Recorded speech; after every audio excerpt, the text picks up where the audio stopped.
নমস্কাৰ আটোসকল স্বাগতম জনাইছোঁ তোমালোকক এণ্টাৰটেইনমেণ্ট প্লাছ লাৰ্ণিং ইউটিউব চেনেলৰ অন্য এটি ভিডিঅ'লৈ।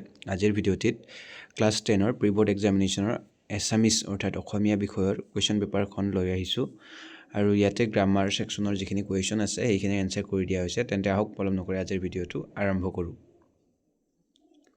তো ইয়াতে ক বিভাগত তোমালোকৰ 75 মাৰ্কৰ কুৱেশ্যন আছে আৰু খ বিভাগত তোমালোকৰ টোটেল 25 মাৰ্কছৰ কুৱেশ্যন আছে। এক নম্বৰ কুৱেশ্যনকেইটা জাষ্ট এবাৰ মই পঢ়ি দিছোঁ তোমালোকক যে প্ৰথমটো কুৱেশ্যন সুধিছে যে ইলেক্ট্ৰিক বাল্ব কোনে তৈয়াৰ কৰিছিল। এইটোতো একেবাৰে সহজ কুৱেশ্যন। এই কুৱেশ্যনটোৰ কাৰেক্ট এনচাৰটো আমি জানো যে টমাছ আলভা এডিসন। এইখিনি তোমালোকে পাৰিবা, এইখিনি তোমালোকৰ কিতাপৰ পৰা অহা কুৱেশ্যন আৰু এইখিনি এনচাৰ তোমালোকে ইজিলি পাৰিবা। দেন খ কুৱেশ্যনটো সুধিছে তোমালোকৰ গ্ৰেচিয়ান আৰ্ণ কবিতাৰ লিখক কোন। নেক্সট এটা ইম্পৰ্টেণ্ট কুৱেশ্যন সুধিছে যে জুবিন গাৰ্গ জিন্দাবাদ গ্ৰন্থখন কোনে ৰচনা কৰিছিল। নেক্সট হস্পিটেলত থাকোঁতে অৰুণিমাৰ মনত কি সপোনে তীব্ৰ ৰূপ লৈছিল হ'ব লাগিছিল, এতিয়া হৈছিল নহয়, ঠিক আছে। গতিকে ইয়াতে অকণমান স্পেলিং মিষ্টেক হৈছে, সেইটো তোমালোকে শুদ্ধ কৰি ল'বা। নেক্সট ইৰাণে কেতিয়া ইছলামিক গণতন্ত্ৰ হিচাপে স্বীকৃতি লাভ কৰে। নেক্সট 2 নম্বৰত তোমালোকৰ 2 মাৰ্কৰ যিকোনো তিনিটা কুৱেশ্যনৰ এনচাৰ কৰিব দিছে। তোমালোকে ইয়াৰ পৰা চাই লৈ এনচাৰখিনি কৰি ল'বা। নেক্সট 3 নম্বৰ তোমালোকৰ যিকোনো দুটা প্ৰশ্নৰ উত্তৰ দিব দিছে। এটা কুৱেশ্যন 3 মাৰ্ককে আছে, টোটেল দুটা কুৱেশ্যনৰ 3 × 2 = 6, 6 মাৰ্কৰ কুৱেশ্যন এনচাৰ তোমালোকে ইয়াতে কৰিব লাগিব। নেক্সট গটো তোমালোকৰ 4 নম্বৰটো তোমালোকৰ যিকোনো দুটা প্ৰশ্নৰ উত্তৰ লিখিব দিছে। 4 মাৰ্কৰ কুৱেশ্যন হয়, এটা কুৱেশ্যন 4 মাৰ্ককে আছে। তোমালোকে এইটো নিশ্চয় পাৰিবা যে ইণ্টাৰনেটৰ অত্যধিক ব্যৱহাৰে ছাত্ৰ ছাত্ৰীৰ জীৱনত কেনেদৰে প্ৰভাৱ পেলাব পাৰে পাঠৰ আধাৰত বুজাই লিখা। এইটো এনচাৰ তোমালোকে নিশ্চয় পাৰিবা যে ইণ্টাৰনেটে অত্যধিক পৰিমাণে ব্যৱহাৰ কৰিলে ছাত্ৰ ছাত্ৰীৰ জীৱনত কিনো প্ৰভাৱ পৰিব পাৰে। এইটো নিশ্চয় তোমালোকে লিখিব পাৰিবা। লগতে এইটোও লিখিব পাৰা বা তোমালোকে যে ইৰাণীসকলে কেনেদৰে নৱবৰ্ষ উৎসৱ পালন কৰে বহলাই লিখা। নেক্সট 5 নম্বৰ তোমালোকৰ শ্বৰ্ট এনচাৰ টাইপ কুৱেশ্যন আছে কেইটামান, যেনে মাধৱদেৱে ৰচনা কৰা মুঠ বৰগীতৰ সংখ্যা কিমান, মমিন শব্দৰ অৰ্থ লিখা, পছতীয়া কাৰ ৰচনা, হেংদাংকি তোমালোকেতো জানাই। তাৰপিছত আকৌ তোমালোকৰ 6 নম্বৰত সুমত্ৰ লিখিব দিছে, যেনে সৈয়দ আব্দুল মালিকৰ দুখন উপন্যাসৰ নাম লিখিব দিছে। তাৰপিছত কবিতাটোত কবিয়ে কিয় আৰু কাৰ প্ৰশস্তি কৰিছে, আজান ফকীৰৰ আচল নাম কি, ফকীৰ নামটো কিয় হ'ল, এইকেইটাও তোমালোকে নিশ্চয় পাৰিবা।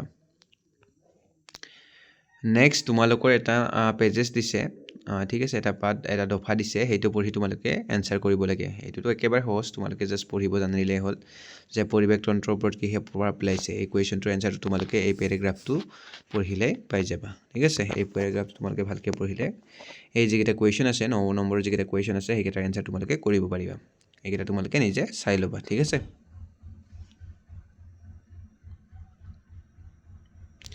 নেক্সট এতিয়া গ্ৰামাৰৰ কুৱেশ্যনখিনিৰ বুলি আমি আগবাঢ়িছোঁ। এই কুৱেশ্যনকেইটা তোমালোকৰ মই কৰি দিছোঁ, গতিকে তোমালোকে মনোযোগ দিবা। 10 নম্বৰৰ কুৱেশ্যনকেইটা এতিয়া গ্ৰামাৰৰ কুৱেশ্যনকেইটা আহিছোঁ, এইকেইটা এনচাৰ মই কৰি দিছোঁ। তেতিয়াহ'লে আৰম্ভ কৰোঁ এতিয়া। ক কুৱেশ্যনটো দিছে তলত দিয়া যিকোনো দুটাৰ ব্যাক বাক্য সমাসৰ নাম লিখা। যিকোনো দুটা লিখিব দিছে, আমি তিনিটাৰে লিখি দিম। প্ৰথমটো সুধিছে স্বৰ্ণপুৰী। স্বৰ্ণপুৰীৰ ব্যাক বাক্যটো হ'ব তোমালোকৰ ৰ'বা অকণমান শুদ্ধকৈ মই লিখি দিওঁ। স্বৰ্ণপুৰীৰ ব্যাক বাক্যটো হ'ব স্বৰ্ণৰ পৰি, ঠিক আছে। স্বৰ্ণৰ পৰি ব্যাক বাক্যটো এনেকৈ লিখিবা আৰু এইটো হ'ব তোমালোকৰ ষষ্ঠী তৎপুৰুষ সমাস, ঠিক আছে। এইটো হ'ব তোমালোকৰ কি সমাসটো ষষ্ঠী তৎপুৰুষ সমাস, ষষ্ঠী তৎপুৰুষ সমাস, অ'কে। গতিকে প্ৰথমটো তোমালোকৰ স্বৰ্ণপুৰীৰ ব্যাক বাক্যটো হ'ব স্বৰ্ণৰ পুৰী আৰু এইটো হ'ব ষষ্ঠী তৎপুৰুষ সমাস। নেক্সটটো আছে তোমালোকৰ নৱৰত্ন। নৱৰত্নটো তোমালোকৰ ব্যাক বাক্যটো হ'ব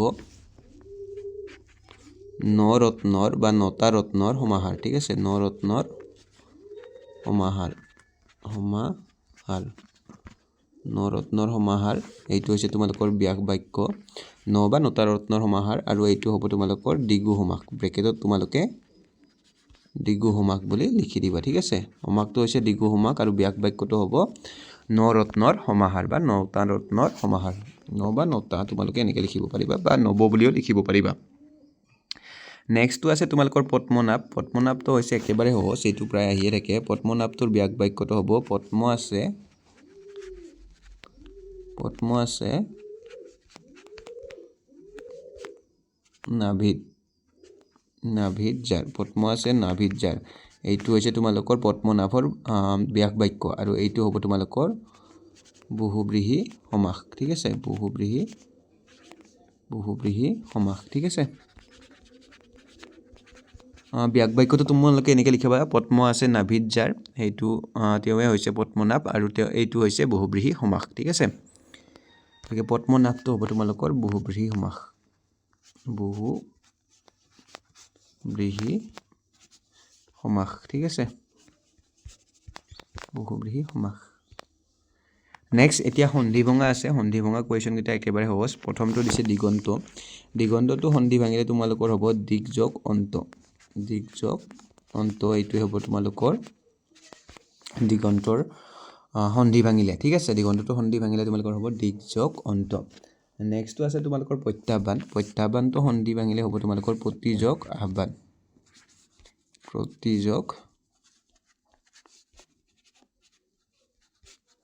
আহ্বান ঠিক আছে প্ৰত্যাহ্বানটো তোমালোকৰ সন্ধি ভাঙিলে হ'ব প্ৰতি যোগ আহ্বান আৰু দিগন্তটো সন্ধি ভাঙিলে হ'ব তোমালোকৰ দিক যোগ অন্ত ইয়াৰ পিছত হিমালয়টো নকলেও হ'ব হিমালয়টো তোমালোক সকলোৱে জানা হিমযোগ আলয় সেইটো হৈছে হিমালয় একেবাৰে সহজ এইটো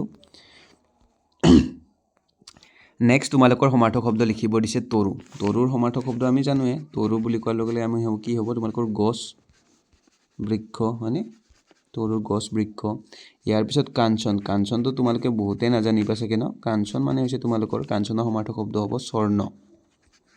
স্বৰ্ণ বা হন ঠিক আছে কাঞ্চনৰ সমাৰ্থক হ'ব স্বৰ্ণ বা হন ইয়াৰ পিছত আছে বিহংগ তোমালোকৰ বিহংগ বুলি ক'লে আমি আচলতে চৰাইৰ কথা বুজি পাওঁ ঠিক আছে চৰাইৰ কথা বুজি পাওঁ বিহংগৰ সমাৰ্থক শব্দ হ'ব পক্ষী বা চৰাই তোমালোকে পক্ষীও লিখিব পাৰা চৰাইও লিখিব পাৰা গতিকে তৰুৰ সমাৰ্থক শব্দ হ'ব গছ বৃক্ষ কাঞ্চনৰ সমাৰ্থক হ'ব স্বৰ্ণ হন আৰু বিহংগৰ সমাৰ্থক হ'ব পক্ষী বা চৰাই ঠিক আছে নেক্সট তোমালোকৰ খটো যথাস্থানত জ্যোতি চিহ্ন বহাব দিছে এইটো একেবাৰে সহজ আমি জ্যোতি চিহ্নটো বহাই দিওঁ হেৰা অচিনাকি মানুহজন ইয়াতে হ'ব তোমালোকৰ এটা কমা এনেকৈ কমা দিবা তোমাক কি লাগে সেই ইয়াত যেহেতু প্ৰশ্ন কৰিছে গতিকে ইয়াতৰ পিছত কি থাকিব এটা প্ৰশ্নবোধক চিন থাকিব হেৰা অচিনাকি মানুহজনৰ পিছত এটা কমা তাৰপিছত তোমাক কি লাগে সেই ইয়াতে এটা তোমালোকে প্ৰশ্নবোধক চিন দিব লাগিব ইয়াৰ পিছত ঠিক আছে ইয়াৰ পিছত গতিকে এইখিনিয়ে নেক্সট তোমালোকৰ উঙতো দিছে যিকোনো দুটা শব্দৰ মূৰ্ধন্য আৰু মূৰ্ধন্য হোৱাৰ কাৰণ লিখিব দিছে ইয়াতে অৰণ্য শব্দটোত যদি চাওঁ মূৰ্ধন্য হৈছে যে ৰৰ পিছত থকাৰ কাৰণে ঠিক আছে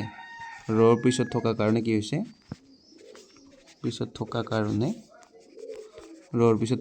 কি হৈছে তোমালোকৰ মূৰ্ধন্য হৈছে অৰণ্যটোত ঠিক আছে অৰণ্যটোত তোমালোকে এনেকৈ লিখিলে হ'ল নেক্সট তোমালোকৰ কণ্ঠটোত মূৰ্ধন্য কি হৈছে বুলি ক'লে তোমালোকে এনেকৈ লিখিলে হ'ল যে ত বৰ্গৰ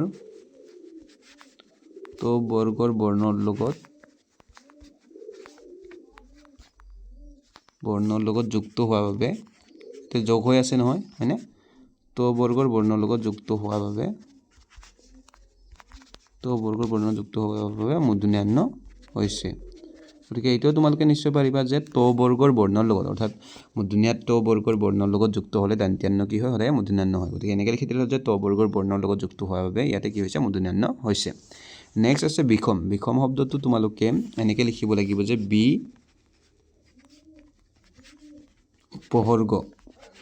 উপসৰ্গৰ পিছত থকা সমশব্দৰ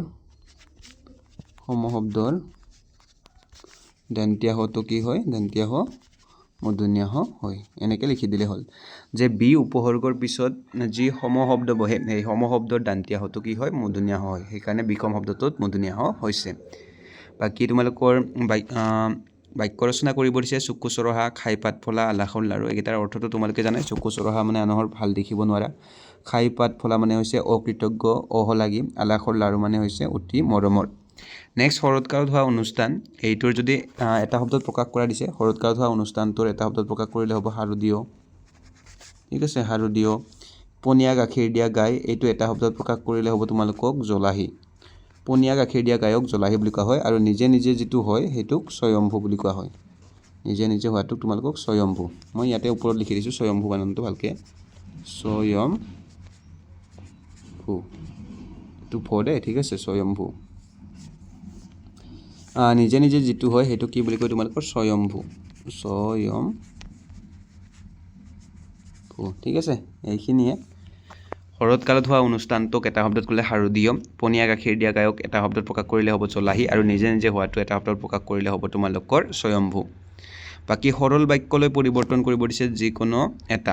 যি মিছা কথা কয় তেওঁ সকলোৱে বেয়া পায়। এইটো যদি সৰল বাক্য কৰোঁ তেতিয়াহ'লে হ'ব মিছা কথা কোৱাজনক, মিছা কথা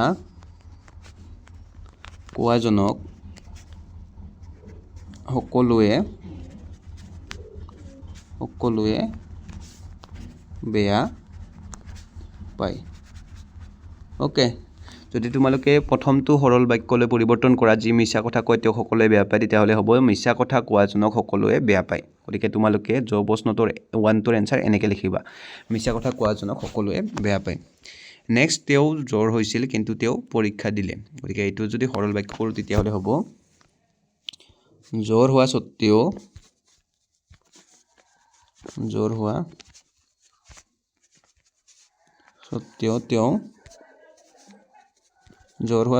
তেওঁ কি দিলে? পৰীক্ষা দিলে। সৰল কৰিলে তোমালোকৰ এনেকুৱা হ'ব, ঠিক আছে? জ্বৰ হোৱা স্বত্বেও তেওঁ পৰীক্ষা দিলে।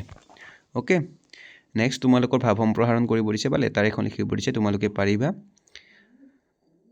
এতিয়া তোমালোকৰ নেক্সট কুৱেশ্যন যদি আমি চাবলৈ যাওঁ, ইয়াতে সভাখন গাম্ভীৰ্যতাপূৰ্ণ হৈছিল। ভুল বাক্য শুদ্ধকৈ লিখিব দিছে, সভাখন গাম্ভীৰ্যতাপূৰ্ণ হৈছিল। এইটো শুদ্ধ কৰিলে হ'ব তোমালোকৰ সভাখন গাম্ভীৰ্যতা নহয়, সভাখন গাম্ভীৰ্যপূৰ্ণ